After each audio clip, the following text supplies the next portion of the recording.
What's good, guys? It's Rey-Jay back with another video. And this one I want to talk about what's going on with the overall market and break down some very important levels on SPY, Tesla, Nvda, the QQQ, and a couple of other tickers. I'm going to talk about what data just came out that's very important, why this is causing the market to fall, and some other important levels to watch for as we progress during the day.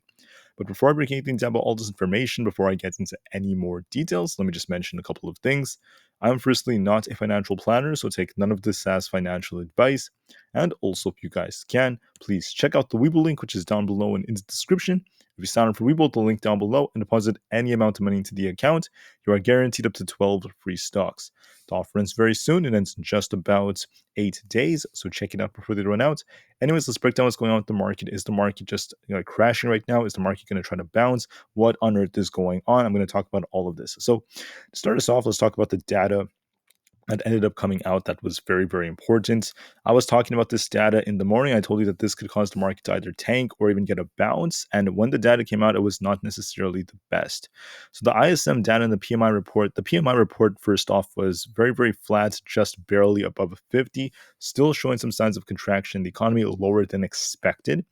But what was very important was, although the ISM services data that came out was decent, what wasn't good was the services prices. So the services prices were a lot higher than expected. The index showed 56.4 was the forecast. We ended up getting 58.9. And this is leading to another inflationary concern. Now, this is all happening amidst the big news that came out involving Saudi Arabia, right? They've extended their 1.3 million barrel a day oil cuts through December. And this is some pretty big news that's very important. So with all of this going on, with Saudi Arabia announcing these cuts, oil ends up affecting all these different sectors from transportation to production, and the list goes on. With that potentially happening, and also the data suggests that services prices have gone up hotter than expected, this is now leading in direction of CPI services to be a little bit hot. And that tells us that there is a risk of hot inflation again. There is a risk that the Fed may have to continue raising rates, and there is more and more risk for the markets for that reason. So if you guys didn't notice, like one of the things I was talking about in my previous videos was when we saw the PCE reports just a few weeks ago and the CPI report, we actually saw some upticks in some of the sectors. We saw some upticks in inflation, and there is a risk of another slight uptick to continue going into the next report, which is coming out very, very soon. So all of this is once again causing the market to panic. The market is continuing to free fall, and we are still looking bearish on SPY. If you look at the 4-hour MACD is very, very bearish looking. If you look at the 30 minutes time frame, it's no different, and the market is just continuing to sink as a result of this. Now, do not be negative when this happens. This is still a very, very good money-making opportunity. For people who are holding shares, you could sell covered calls for different positions, or what you could do is buy puts if you're interested. You can and go long in particular short positions and do all sorts of other things. So do not be pessimistic, be optimistic during times like these, and don't let your emotions get the best of you. Anyways, let's talk about the charts now. How are things looking on SPY? This is looking more bearish. I mean, we're about to test our 200 EMA. This is very close to about this 444.5 area, so watch that very carefully. If that breaks, it's going to fill this imbalance. I think 442.5 is going to come next if that breaks, so watch that very carefully. It is still looking bearish at the time I'm recording this. 445 and 445.5 are going to be some resistance levels. Overall, still looking weak, and it does look like it has a target of 442. Still looking very, very weak as of right now. Now, Tesla's not doing that bad. If you look at the way Tesla's moving, Tesla's trying to hold our 50 EMA on the 4-hour time frame, but it's only down about 3%, considering it was up like crazy yesterday. So it's not doing that bad. It's still doing all right. And I'm going to be watching for a rebound over the next couple of days. But for now, Tesla's not necessarily done falling. It is a little bit weak. It is starting to drop a little bit as of right now. But looking at the current levels, we saw a lot of demand around this area for Tesla. So I'm not going to necessarily count it out. There is some demand right around the zone, around 242 and also around 245. Those are some very important levels to watch for the 245s. We're seeing some buyers stepping in there. And also we have our 200 EMA at 247.21. So that's where the buyers are stepping in, trying to bring Tesla back up. The market is starting to fall even more, so that's acting as an anchor for Tesla. There wasn't anything like really bad fundamentally to cause this. So watch these supports, especially around 245 to 242. Hopefully Tesla tries to hold around those levels. But for now, it's just acting a little bit more sideways, a little bit more choppy around the 247s. So watch these levels. Just know that Tesla's not necessarily dead. It's not the end of the world. Tesla's still doing all right. It's still trying to hold up.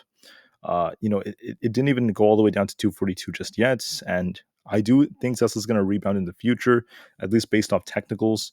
We'll see what happens tomorrow, anyways. Looking at Aapl, we were talking about the triple bearish divergence developing on Apple's 30 minutes time frame. And also, you can't forget about the 4-hour time frame developing a double bearish divergence.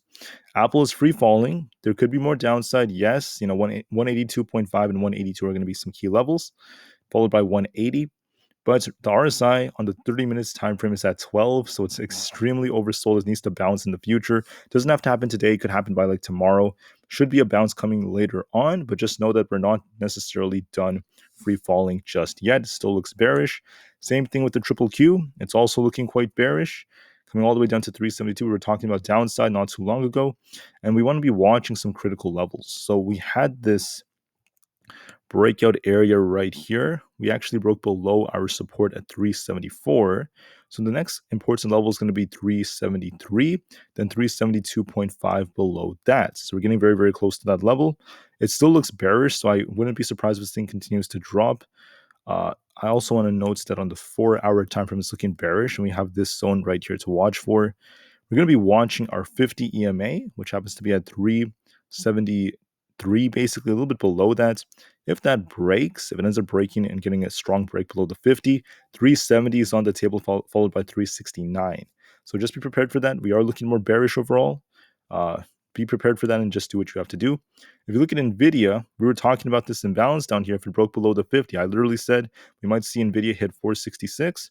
That is almost where we're at right now. So it reached our target. It is still looking more bearish. Be very careful with Nvda. It is not done free falling just yet. Still looking weak on the 4-hour time frame. Be very, very careful, and you're going to be watching 466. If that breaks, this 465 to 466 level, 460 is on the table for Nvidia. Still looking relatively weak. I was telling you, well, the dollar might break out. If you look at the dollar, it was looking bullish. I thought I was talking about how it could get a back test of the 20 EMA, then bounce off that. It actually didn't even bounce off that. It actually bounced much earlier, which is another bullish signal. Now it's testing 105, continuing to break out. Another bearish signal for the markets. This was not out of the ordinary. And then what else is interesting is the VIX. I told you all the VIX was looking like it was going to break out of this level. We called out this bounce off this 12.73 to 13 area, and the VIX has bounced ever since. Now, the VIX is trying to hold up above 14. It does look like it has resistance at 15 flat, followed by this. First, we have 14.6, then we have 15. Then we also have like 16.13 above that. The VIX is starting to break out, turning a little bit more bullish. If it keeps breaking out, it's going to be, once again, because of the market cooling off, and the market is continuing to weaken. So everyone, just watch your levels. Be very, very calm, cool, and collected in a market like this. Do not let your emotions get the best of you, and be optimistic. There was a lot of opportunity to make crazy money on this, even if you were playing futures. Even if you weren't playing futures, on equities, you still could have made crazy money off this volatility. And just be as optimistic no matter what happens. So thank you for listening. This is your intraday update. I also want to inform everyone that I'm going to be recording like another video early on because I'm going to be busy tonight, so I won't have as much time to record later on during the night. So I'm going to be recording another video, and I'll see you guys later on. Thank you for listening. Have a good one, and peace out.